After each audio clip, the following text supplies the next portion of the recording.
अब हम लोग सोमवार व्रत कथा को सुनेंगे। किसी नगर में एक धनी व्यापारी रहता था। दूर दूर तक उसका व्यापार फैला हुआ था। नगर के सभी लोग उस व्यापारी का सम्मान करते थे। इतना सब कुछ संपन्न होने के बाद भी वह व्यापारी बहुत दुखी था, क्योंकि उसका कोई पुत्र नहीं था, जिस कारण अपने मृत्यु के पश्चात व्यापार के उत्तराधिकारी की चिंता उसे हमेशा सताती रहती थी। पुत्र प्राप्ति की इच्छा से व्यापारी प्रत्येक सोमवार भगवान शिव की व्रत पूजा किया करता था और शाम के समय शिव मंदिर में जाकर शिव जी के सामने घी का दीपक जलाया करता था। उसकी भक्ति देखकर मां पार्वती प्रसन्न हो गई और भगवान शिव से उस व्यापारी की मनोकामना पूर्ण करने का निवेदन किया। भगवान शिव बोले, इस संसार में सबको उसके कर्म के अनुसार फल की प्राप्ति होती है। जो प्राणी जैसा कर्म करते हैं उन्हें वैसा ही फल प्राप्त होता है। शिवजी द्वारा समझाने के बावजूद मां पार्वती नहीं मानी और उस व्यापारी की मनोकामना पूर्ति हेतु वे शिवजी से बार बार अनुरोध करती रही। अंततः माता के आग्रह को देखकर भगवान भोलेनाथ को उस व्यापारी को पुत्र प्राप्ति का वरदान देना पड़ा। वरदान देने के पश्चात भोलेनाथ मां पार्वती से बोले, आपके आग्रह पर मैंने पुत्र प्राप्ति का वरदान तो दे दिया, परंतु इसका ये पुत्र 16 वर्ष से अधिक समय तक जीवित नहीं रहेगा। उसी रात भगवान शिव उस व्यापारी के स्वप्न में आए और उसे पुत्र प्राप्ति का वरदान दिया और उसके पुत्र के 16 वर्ष तक जीवित रहने की भी बात बताई। भगवान के वरदान से व्यापारी को खुशी तो हुई, लेकिन पुत्र की अल्पायु की चिंता ने उस खुशी को नष्ट कर दिया। व्यापारी पहले की तरह सोमवार के दिन भगवान शिव का विधिवत व्रत करता रहा। कुछ महीनों के बाद उसके घर एक अति सुंदर बालक ने जन्म लिया और घर में खुशियां ही खुशियां भर गई। बहुत धूमधाम से पुत्र जन्म का समारोह मनाया गया, परंतु व्यापारी को पुत्र जन्म की अधिक खुशी नहीं हुई, क्योंकि उसे पुत्र की अल्पायु के रहस्य का पता था।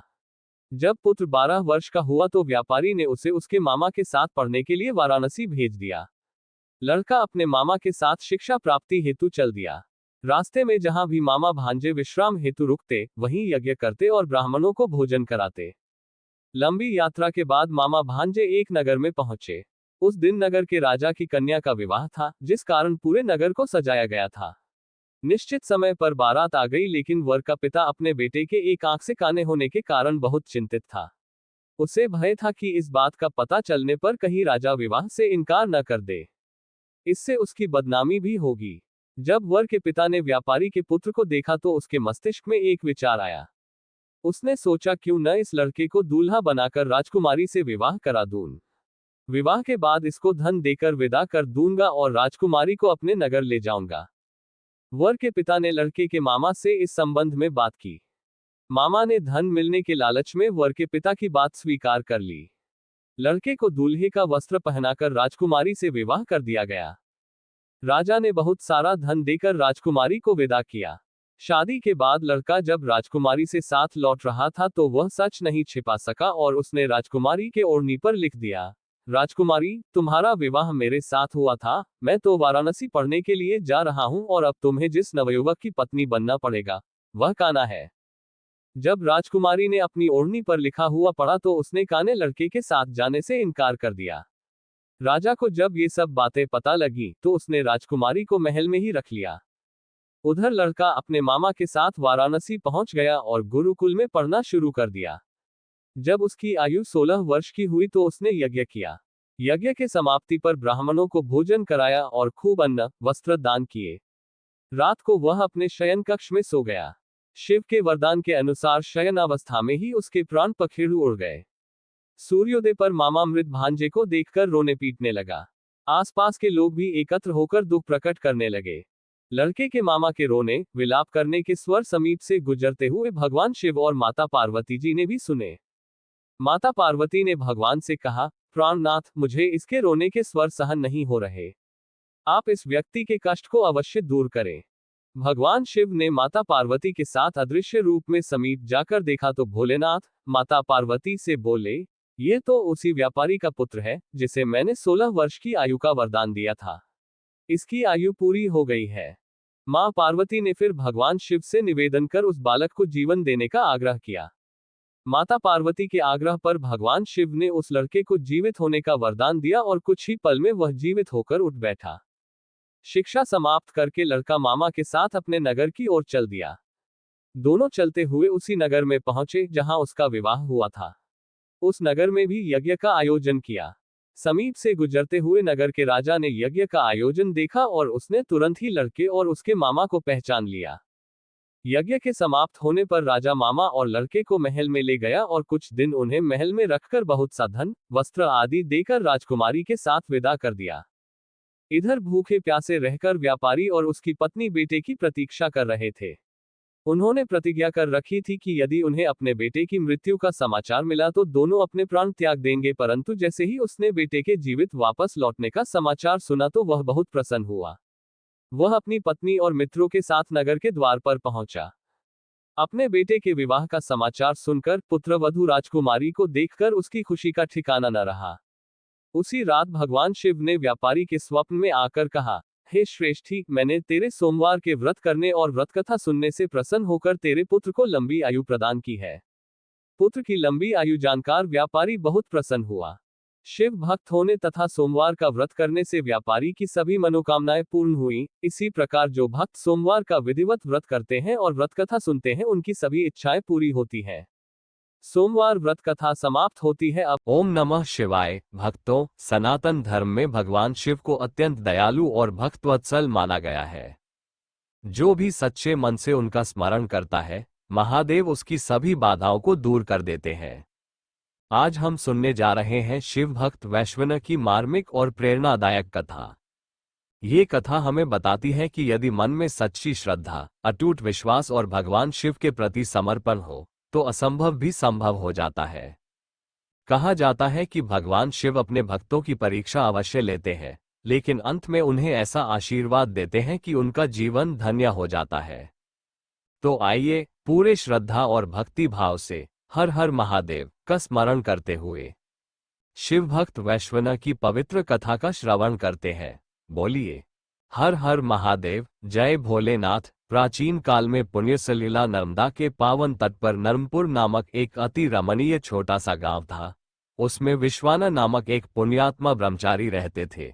उनके मुख पर ब्रह्म तेज था, इंद्रियां वश में थी, हृदय पवित्र था और वे प्रायः स्वाध्याय में लगे रहते थे। वे भगवान शंकर के अनन्य भक्त थे। जब उन्होंने ब्रह्मचर्याश्रम में वेदार्गों का अध्ययन पूरा कर लिया, तब उनकी व्यवहारिक क्षेत्र में उतरने की इच्छा हुई। विश्वानर ने मन में विचार किया कि गृहस्थाश्रम ही अन्य 3 आश्रमों का आधार है। देवता, पितर, मनुष्य और पशु पक्षी भी गृहस्थों का ही आश्रय लेते हैं। स्नान, हवन और दान गृहस्थ के लिए आवश्यक धर्म है। इस आश्रम में जप के लिए भी कोई बाधा नहीं है। चित्त स्वभाव से ही चंचल है। गृहस्थ का चित्त एक स्त्री में बंधा रहता है। चरित्र की रक्षा के लिए धर्मपत्नी उसका कवच है। यदि मैं विवाह नहीं करूं, हठ से, लोकलाज से अथवा स्वार्थवश ब्रह्मचारी के ही वेश में रहूं और मेरे मन में बुरी वासनाएं आती रहें तो मेरा वो ब्रह्मचर्य किस काम का। यदि गृहस्थ परस्त्री पर कुदृष्टि न डाले, अपनी स्त्री से ही संतुष्ट रहे और ऋतुकाल में सहवास करे तो वह गृहस्थ होने पर भी ब्रह्मचारी ही है। जो राग द्वेष से रहित होकर सदाचार पूर्वक गृहस्थ जीवन व्यतीत करता है, वह वानप्रस्थ से भी श्रेष्ठ है। क्षणिक वैराग्य के आवेश में आकर कोई घर छोड़ दे और घर की बातों का ही चिंतन करता रहे तो उसे त्याग का कोई फल नहीं मिलता। जो गृहस्थ किसी से किसी वस्तु की याचना नहीं करता, भगवान जिस परिस्थिति में रखे उसी में प्रसन्न रहता है, वह उन सन्यासियों से बहुत ही उत्तम है जो भोजन के अतिरिक्त किसी भी वस्तु की भिक्षा मांगते हैं। अतएव मुझे गृहस्थाश्रम को ही स्वीकार करना चाहिए। तदनंतर शुभ मुहूर्त में उन्होंने अपने अनुरूप कुलीन कन्या से विवाह किया और गृहस्थ धर्म के अनुसार सदाचार का पालन एवं भगवान का स्मरण चिंतन करते हुए अपना जीवन व्यतीत करने लगे।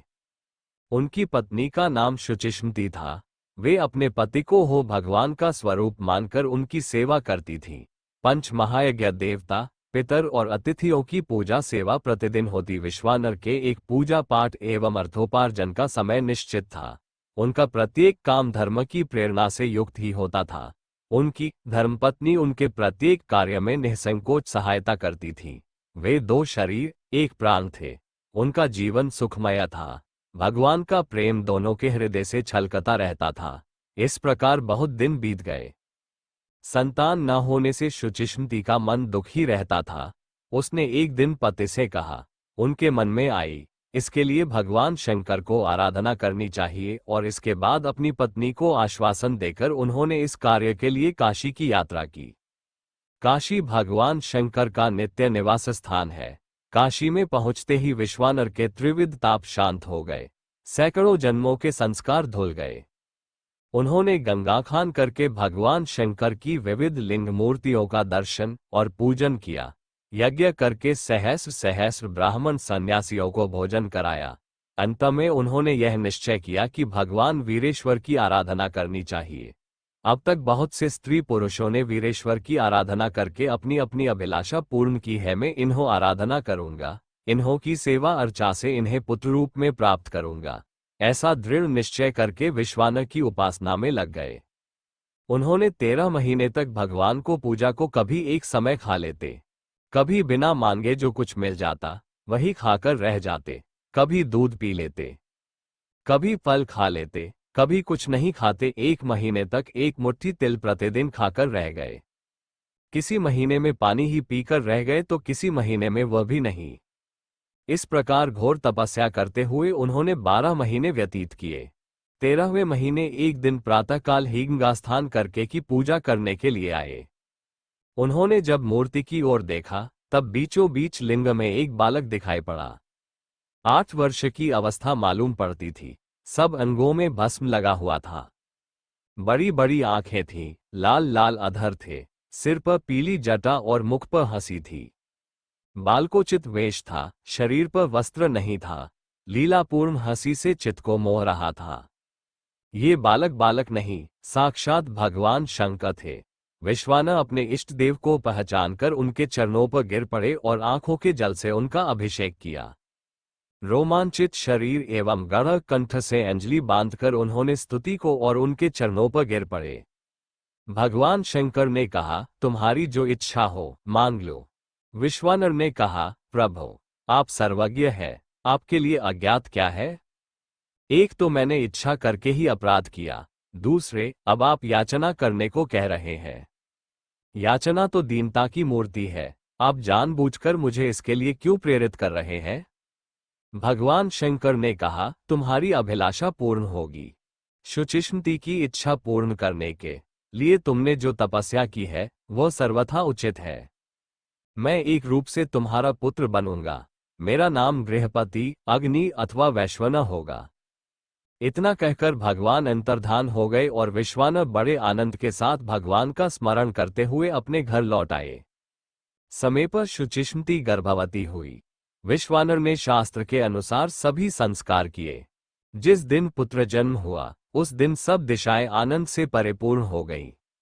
नवजात शिशु का जात कर्म संस्कार और श्रुति के अनुसार नामकरण किया गया। शिशु का नाम गृहपति रखा गया। 5वें वर्ष यज्ञोपवीत संस्कार के साथ ही कुमार का वेदाध्ययन प्रारंभ हुआ। कुल 3 वर्ष के समय में समस्त शास्त्रों का सारगोपांग अध्ययन करके, जबकि दूसरों के लिए इतने अल्पकाल में उनका पारायण भी असंभव है, वैश्वानर अपने पिता के पास लौट आए और उन्होंने अपने विनय, सेवा, सहिष्णुता आदि से न केवल अपने माता पिता को बल्कि सभी लोगों को चकित कर दिया। बालकों का एकमात्र कर्तव्य है माता पिता को सेवा, उनकी आज्ञा का पालन और सबके साथ विनय का व्यवहार। वैश्वानर इसके आचार्य थे, आदर्श थे। विद्या के साथ विनय भी चाहिए, यही मणिकांचन संयोग है। एक दिन घूमते घामते देवर्षि नारद नर्मपुर में विश्वानर के घर आए।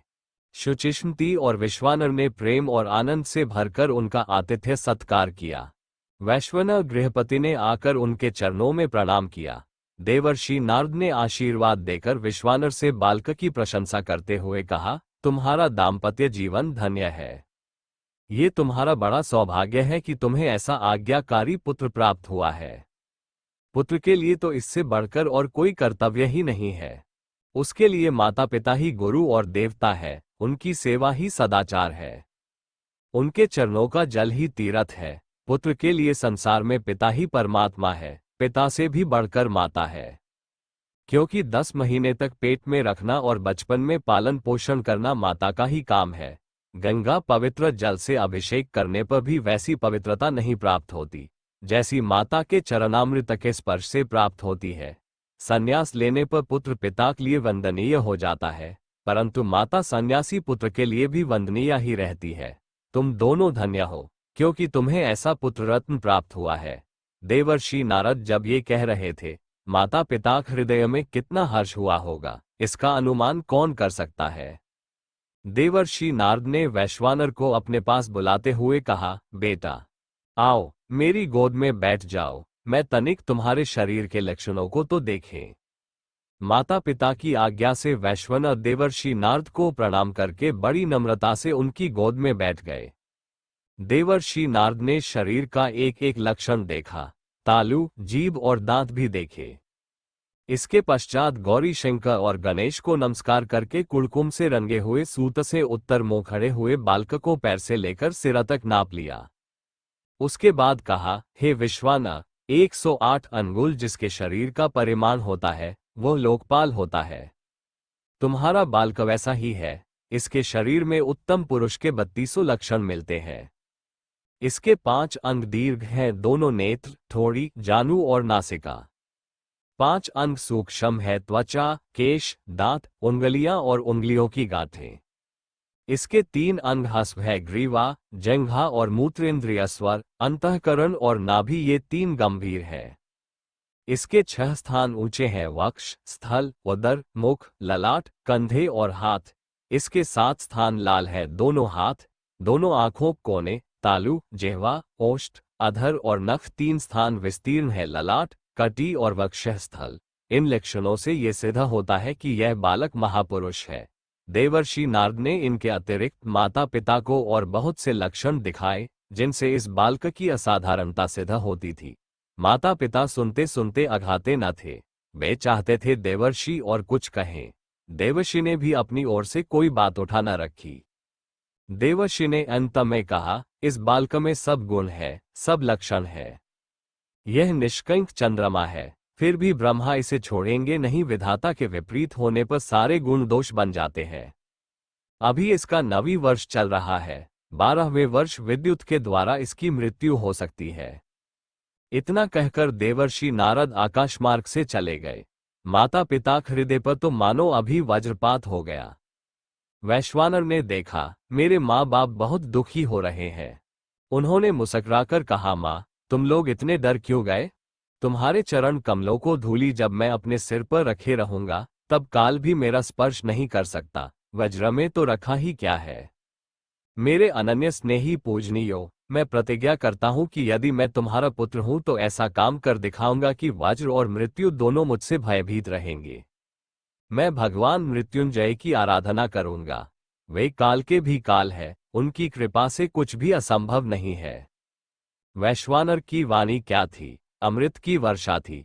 माता पिता का हृदय शीतल हो गया, उनके सुख की सीमा न रही। वे बोले, भगवान शंकर बड़े दयालु है।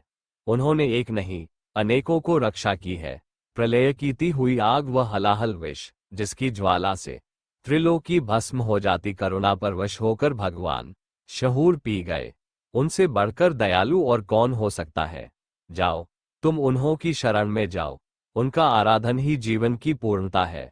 वैश्वानर ने पिता माता के चरणों में प्रणाम किया, उन्हें आश्वासन दिया और प्रदक्षिणा करके काशी की यात्रा की। वैधान का हृदय काशी के दर्शन मात्र से खिल उठा। मणिकर्णिका घाट पर खान करके विश्वेश्वर का दर्शन किया। इतना सुंदर, इतना मनोहर दर्शन मानो परमानंद ही उस लिंग के रूप में प्रकट हो गया हो। वैश्वानर ने सोचा, मैं धन्य है। त्रिलोकी के सार सर्वस्व शंकर का दर्शन करके मेरा बड़ा सौभाग्य है कि मैं अपने प्रभु के दर्शन से सनाथ हुआ। देवर्षि नारद ने मुझ पर बड़ी कृपा की, जिससे जीवन का ये परम लाभ मुझे प्राप्त हुआ। मैं अब कृतकृत्य हूँ। वैश्वानर के हृदय में आनंदमय भावों की बाढ़ आ गई। भगवान की भक्ति का रहस्य भगवान ही जानते हैं। अल्पज्ञ जीव अनंत प्रेमार्णव के एक सीख को भी तो कल्पना नहीं कर सकता। इसी से करुणा परवश भगवान भक्त के वेश में आते हैं। भक्त कभी भगवान से विभक्त नहीं होते।